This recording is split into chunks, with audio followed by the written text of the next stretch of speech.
À partir de cette petite vidéo, je vais vous montrer des astuces pour imprimer dans Excel, que ce soit aussi bien dans 2007, 2010 et 2013.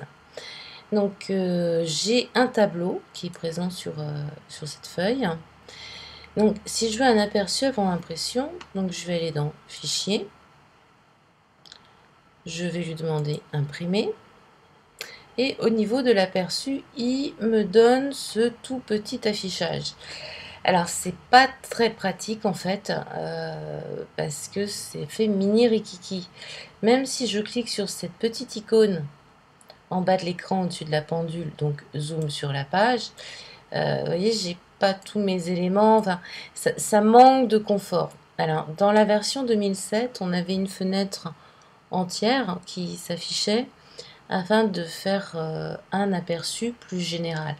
Depuis la version 2010, ben, cette fonctionnalité, on pourrait penser qu'elle a disparu. Eh ben non, en fait, elle est juste masquée. Alors, je vais vous montrer comment on la réaffiche. À savoir que selon les versions que vous avez, c'est-à-dire si vous avez des versions de la suite Office étudiant, ou familiale, ou professionnelle, vous pourriez ne pas avoir cette icône qui fonctionne. Alors, je retourne dans mon accueil. Je vais aller dans ma barre d'accès rapide. Je vais demander Autre commande.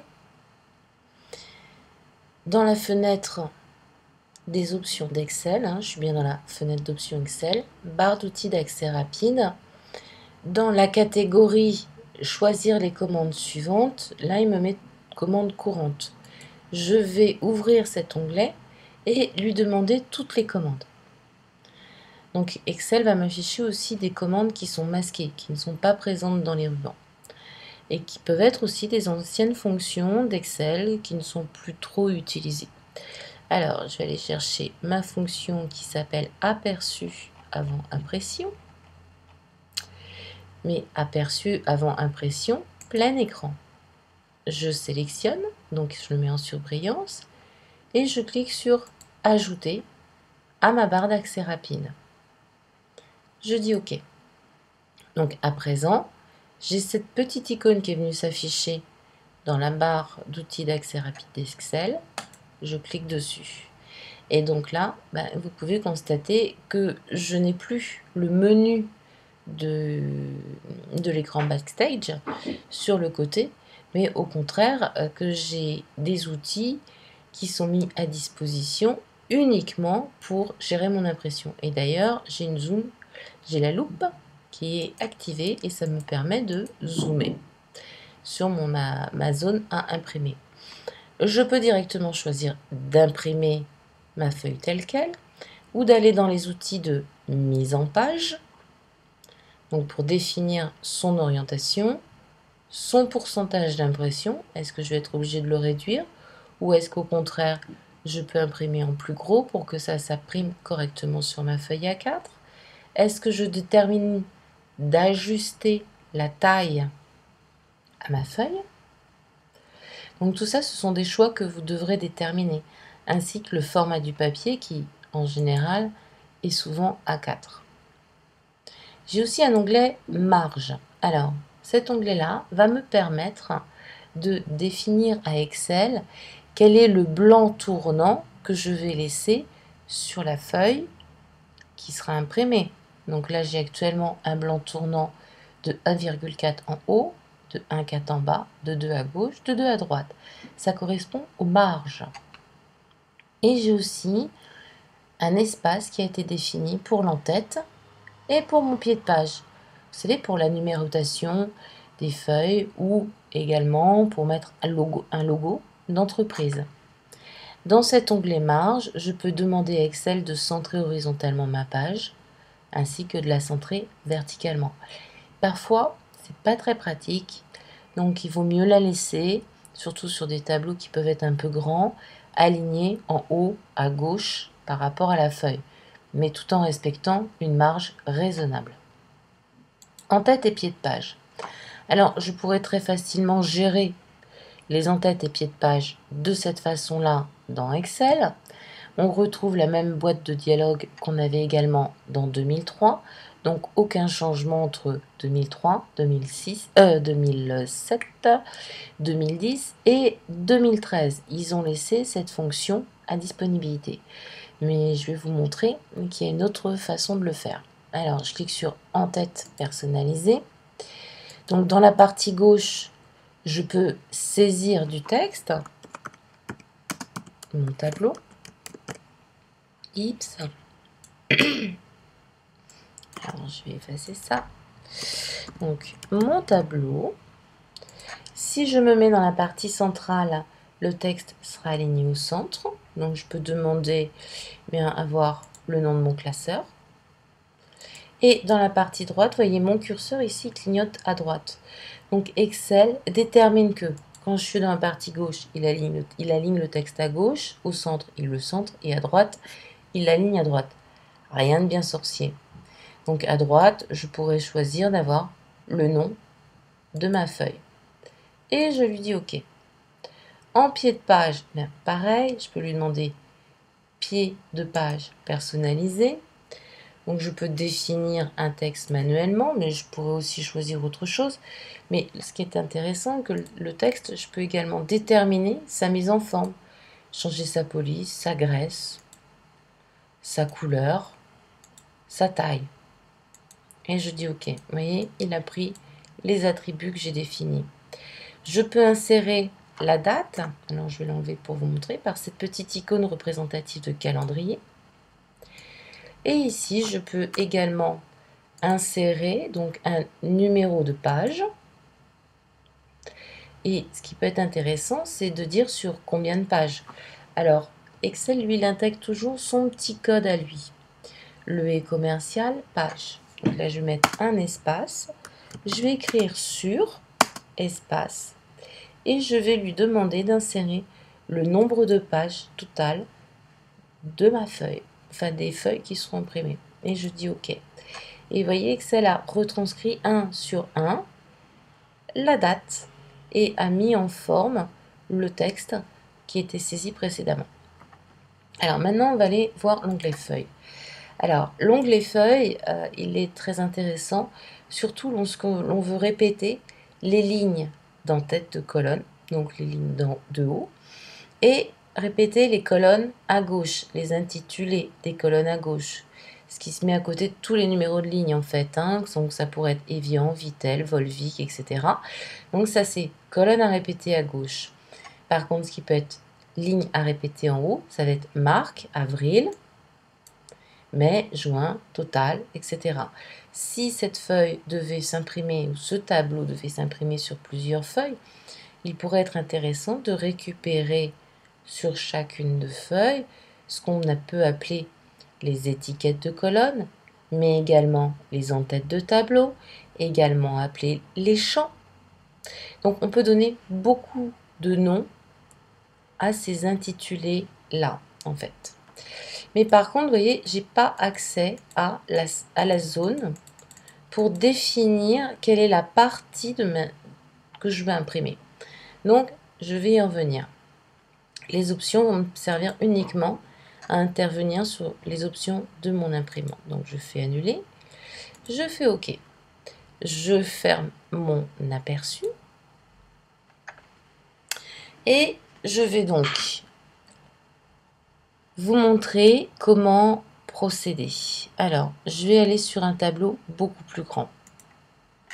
Ce tableau-là, vous voyez, il s'étend de la colonne A à la colonne K.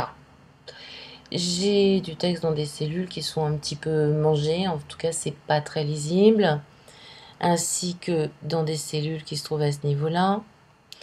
Je vais définir combien mon tableau fait de lignes. Mon tableau fait 59 lignes. Alors, ma méthode, qui est la méthode de beaucoup de personnes en fait, et c'est ce que je vous transmets en cours, c'est que je vais commencer par afficher les sauts de page. Alors, soit vous allez dans la barre d'état et vous avez une petite icône à côté du curseur du zoom qui vous dit aperçu des sauts de page, soit vous avez la même icône en allant dans l'onglet affichage et demander avec saut de page ou aperçu des sauts de page. Alors, là, je peux constater qu'Excel, en fait, m'imprimerait 8 pages. Mais la partie qui m'intéresse va de A à K. J'ai toute une grande bordure bleue pleine qui entoure, qui encadre tout mon tableau. Toutes les données qu'Excel a trouvées dans cette feuille, en fait. Et ce qu'on peut observer, c'est qu'il y a des lignes bleues en verticale qui sont en pointillés, ainsi qu'en horizontale qui sont également en pointillés. Ce sont les sauts de page. Donc c'est en jouant avec la position de ces sauts de page que je vais pouvoir régler l'impression de ma feuille, de mon tableau. Alors je commence par réduire cette bordure extérieure pour lui dire non, je veux que tu imprimes que jusqu'à la colonne K. Donc ce qui est à l'extérieur de la bordure bleue ne sera pas imprimé. Ensuite, je descends en bas, je vérifie. Donc, c'est bon, la position est OK. Comme j'ai à peu près une soixantaine de feuilles, de lignes, je vais prendre mon saut de page. Vous voyez, dès que j'approche ma souris, elle change d'aspect. J'ai une flèche tête bêche qui est noire. Je fais un clic gauche que je descends, que je garde enfoncé et je descends à peu près jusqu'à la ligne 30. Bon, là, c'est pas très lisible, hein. Moi, je vais la mettre à 31. Et déjà, je n'ai plus que 2 pages. Excel a fait sauter, entre guillemets, les sauts de page qui étaient en dessous. Alors, à présent, ça c'est fait. Je vais aller dans mise en page pour déterminer mon en-tête et mon pied de page. Alors, je peux le faire par cette icône, mais je peux également le faire par l'icône qui se trouve dans la barre d'état en bas de mon espace de travail. Là, Excel m'intègre ma fiche des règles, en fait, en haut de mon écran. Alors, vous voyez, dès que j'approche ma souris, déjà, ça ressemble un peu plus à une page. Alors, je prends ma barre de défilement horizontale pour voir ma page entière. Dès que j'approche ma souris, les 3 zones que je vous ai montrées précédemment dans mise en page, quand j'ai fait aperçu avant impression, eh bien, ce sont ces zones-là. Donc, ça peut être plus confortable de les gérer de cette manière-là. Alors, je vais cliquer dans la partie centrale et dès que je clique dans cette zone, Excel m'affiche un onglet complémentaire avec les outils me permettant de gérer mon en-tête et mon pied de page. Et vous voyez que je vais retrouver mon numérotation de page, mon nombre de pages, la date, l'heure, le chemin d'accès à votre classeur. Des fois, on a un peu de mal à se retrouver dans l'ordinateur, donc ça peut être un petit plus. Le nom du fichier, de la feuille, je pourrais insérer une image si je voulais placer un logo. Donc là déjà, je vais me contenter de mettre le nom du classeur et ensuite, en cliquant dans la zone, le nom de la feuille. Je vais sélectionner son contenu. Je peux retourner dans l'onglet Accueil pour déterminer en quelle couleur je veux qu'apparaisse le nom de ma feuille, enfin des attributs assez simples. Mais vous voyez, je ne peux pas intervenir sur l'alignement du texte ou même sur le format. Toutes ces fonctionnalités-là ne me sont pas accessibles. C'est grisé. Excel ne veut pas. Ah non, non, non, et il n'y a rien à faire. Pour désactiver cette zone, pour sortir de cette situation, le mieux, c'est de cliquer dans une cellule de votre feuille. Alors maintenant, je vais descendre en pied de page. Et même principe, je clique dans la zone, je vais dans mes outils, dans tête et pied de page, je clique sur l'onglet création, clic gauche, et là je vais lui demander donc de m'insérer le numéro de page. Je vais me mettre un petit peu avant, alors on voit pas très bien, donc je vais grossir, s'il veut bien, des fois il est capricieux. Donc je vais écrire en fait page, je vais mettre un espace. Je vais aller tout au bout avec les flèches de déplacement. Espace sur page. Je mets au pluriel espace. Et j'insère le nombre de pages.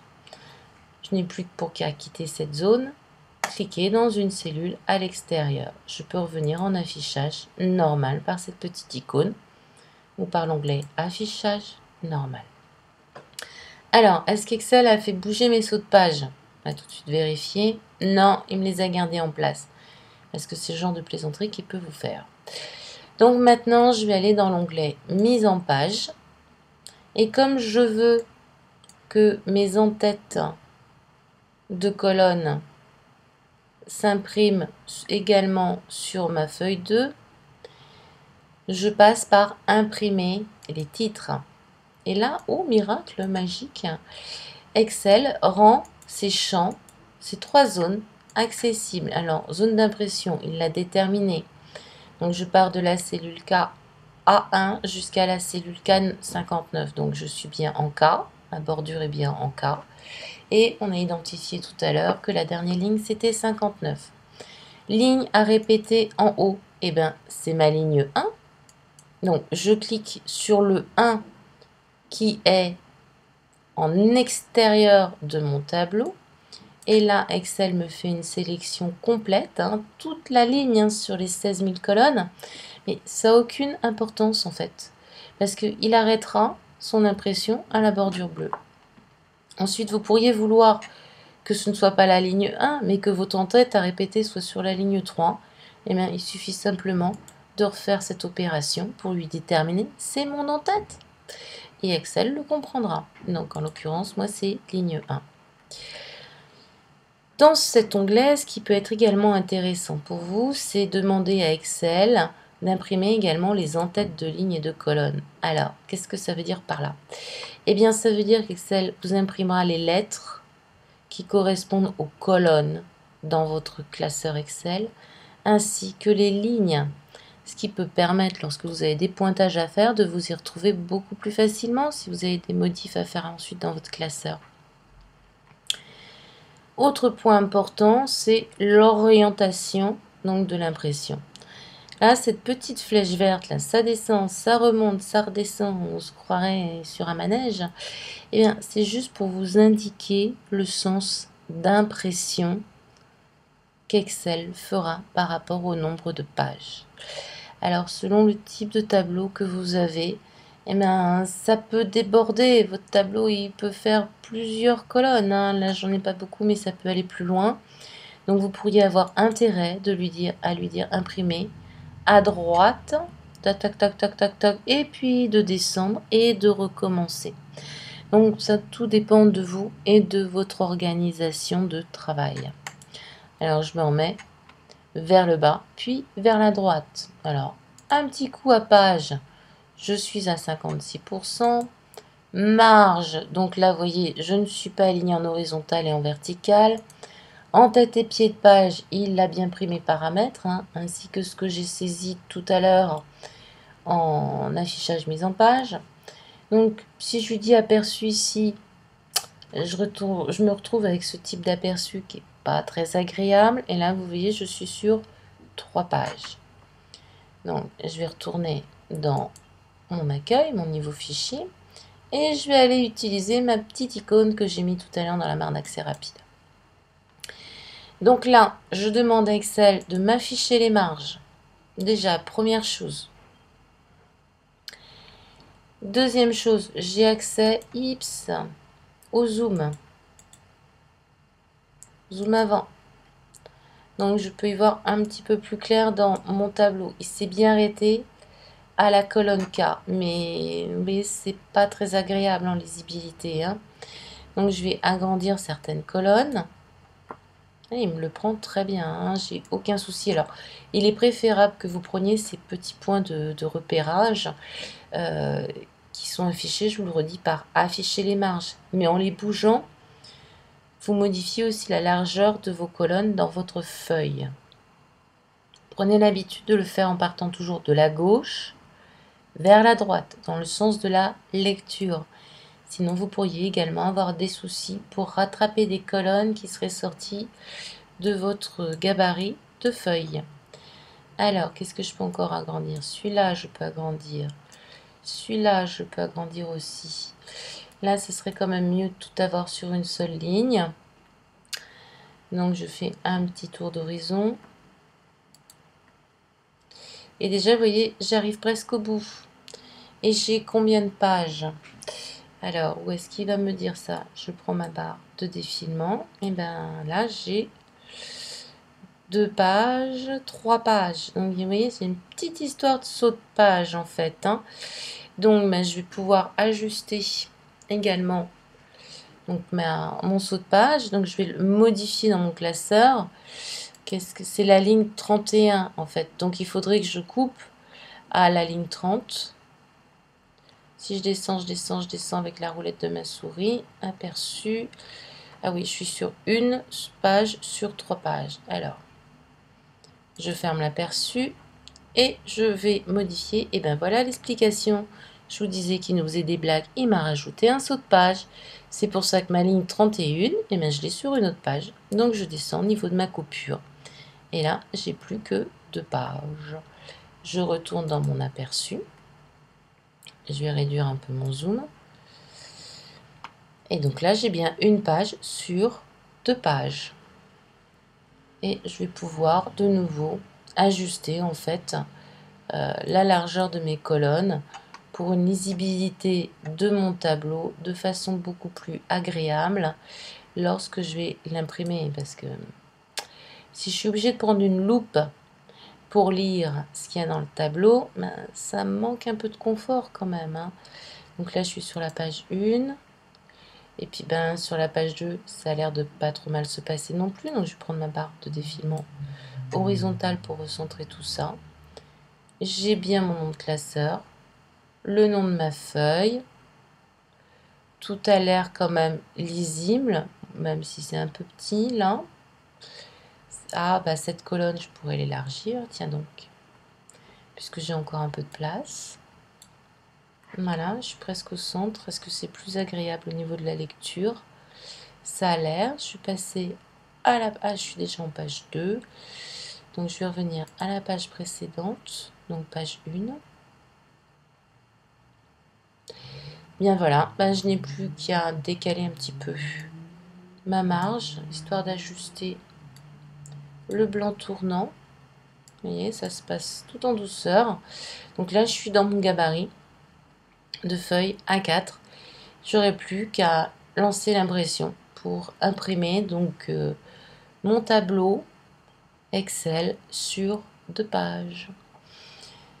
Alors, ça, c'était une première chose. Je vais fermer l'aperçu. Maintenant, je vais vous montrer une autre façon d'imprimer. Je reviens sur le petit tableau de tout à l'heure. Mettons que vous n'avez besoin que d'une partie, en fait, hein. Vous n'avez pas besoin de l'ensemble de vos données. Donc, j'ai un tableau qui était à disponibilité pour faire cela. Donc, je commence par faire une sélection de tout ce que je souhaite imprimer, en essayant de laisser un petit peu de blanc autour, de telle façon à ce que ce soit aussi plus agréable. Ensuite, je vais dans l'onglet Mise en page. Je vais sur l'icône Zone imprime et je demande à Excel définir. C'est-à-dire qu'en ayant fait une sélection, je demande à Excel de définir cette sélection comme zone d'impression. Je peux cliquer à l'extérieur. Alors là, on ne le voit pas bien sur mon écran, mais si je vais dans Aperçu avant impression, Excel n'aura pris que cette partie-là. Vous voyez, je n'ai qu'une page. Et c'est pas mal centré, en fait, donc ça a été bien géré. Donc je peux lui dire fermer l'aperçu. Si je voulais imprimer directement, je peux lui dire imprimer. Je ne veux plus de cette zone imprime. Zone imprime, je pourrais dire annuler, mais rien ne me garantit, en fait, que ce soit bien annulé.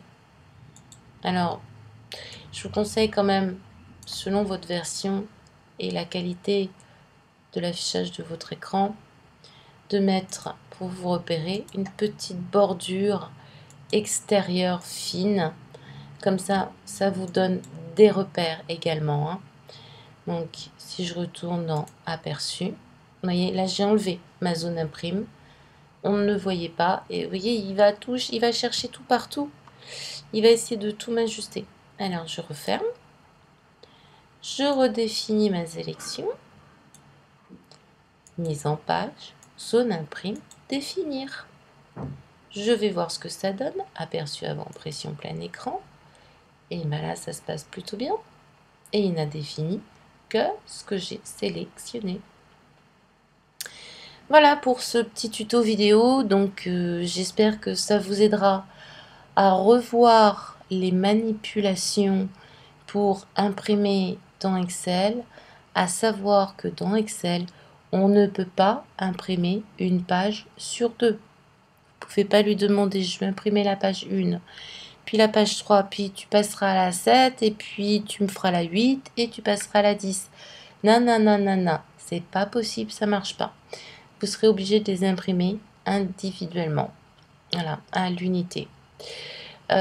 Autre chose dans donc l'impression, je vais y aller, fichier imprimé. Quoi d'autre? Donc ajuster la page, tout ça vous pouvez le gérer dans mise en page, ainsi que les marges personnalisées, le format de feuille, orientation, donc en paysage et portrait, tout ça, ça se gère dans mise en page, hein, du moins dans l'onglet mise en page d'Excel même.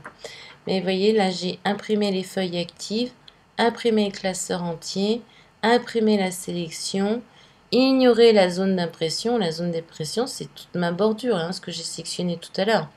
Mais une feuille Excel, si vous voulez imprimer une feuille Excel, ça fait 16 000 colonnes, plus d'1 million de lignes. Il faudra 36 000 feuilles pour ça. Donc, plutôt déconseillé.